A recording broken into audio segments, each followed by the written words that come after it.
qu'il est 6 h du matin, on vient d'arriver pour les heures de magie en plus et on va se diriger vers les attractions de Star Wars.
Push the flashing button to take off. Flashing. Pilot on the left. Move your stick to fly right and left.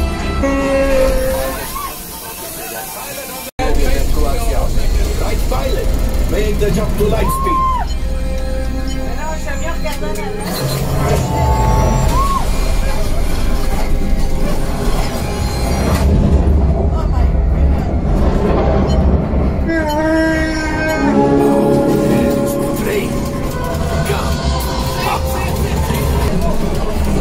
Flight engineers, pilot the harpoon. Now gunners, shoot the cargo free. Left pilot, brakes. My friend, she's so too clingy. On sort de l'attraction du Faucon Millenium et les décors sont juste dingues, c'est hyper réaliste, c'est vraiment super bien fait. Le land a ouvert le 29 août, soit il y a un petit peu plus de 3 mois. Du coup, tout est neuf, tout est nickel. Franchement, c'est hyper agréable de s'y promener. On se croirait vraiment dans le film. Les cast members sont costumés de différentes façons. C'est vraiment très très immersif. Comme vous le voyez, là, il y a même des petits animaux. Et on se croirait vraiment dans un film. C'est juste dingue. Nous ne l'avons pas testé, mais si vous êtes vraiment fan, vous pouvez construire vous-même votre droïde à la fabrique de droïdes. Vous aurez le choix entre un BB-8 ou un R2D2. Vous pourrez choisir la couleur et vous avez aussi la fabrique de sabre laser.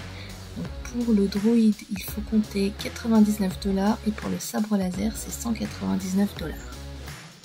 C'est maintenant l'heure pour nous d'aller tester Rise of the Resistance et je vous emmène avec nous pour découvrir ça.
coucou, alors je me pose 2 minutes pour vous faire un retour rapide sur les 2 attractions Star Wars qu'on a fait. Donc la première ce matin, qui est celle du Faucon Millennium, qui est sympa. C'est un simulateur de vol sur lequel vous devez interagir. Vous avez 3 rôles, celui de pilote, de tireur ou d'ingénieur. Donc nous on était ingénieur.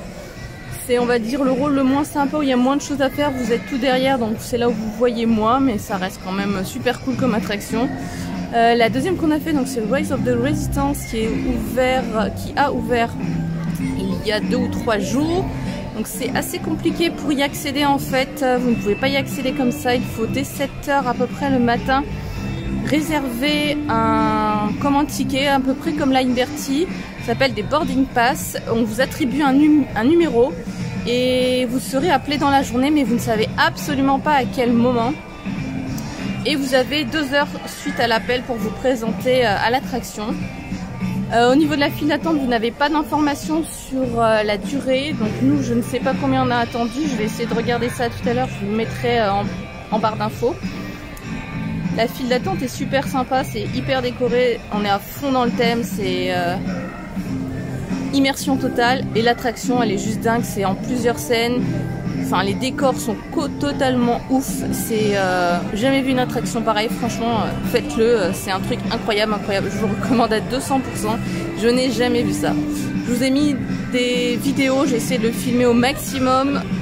Mais franchement, allez-y. J'ai jamais vu ça. C'est incroyable. Bref, c'est génial. On a passé une bonne journée. Là, on va rentrer à l'hôtel, se reposer un peu. Parce qu'on est fatigué. On est depuis 4 h du matin. Et puis on revient ce soir faire quelques photos de nuit justement du land Star Wars. Donc je vous dis à tout à l'heure.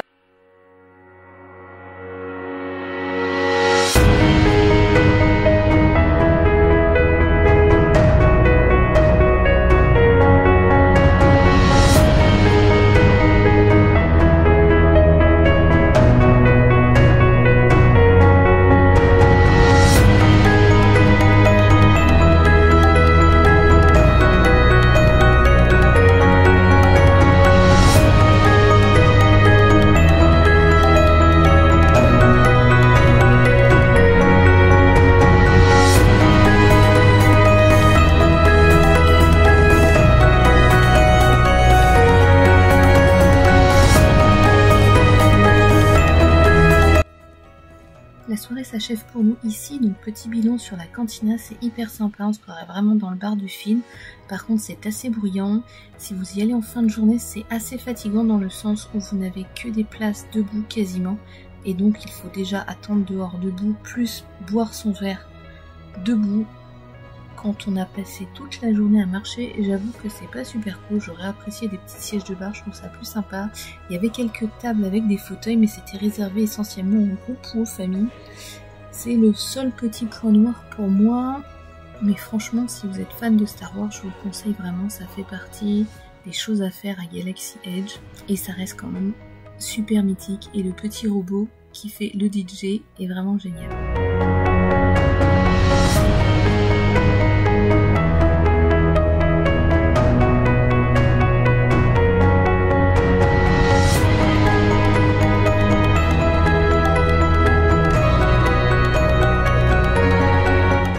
Et je vous dis à bientôt pour une prochaine vidéo et n'oubliez pas de vous abonner. Bisous!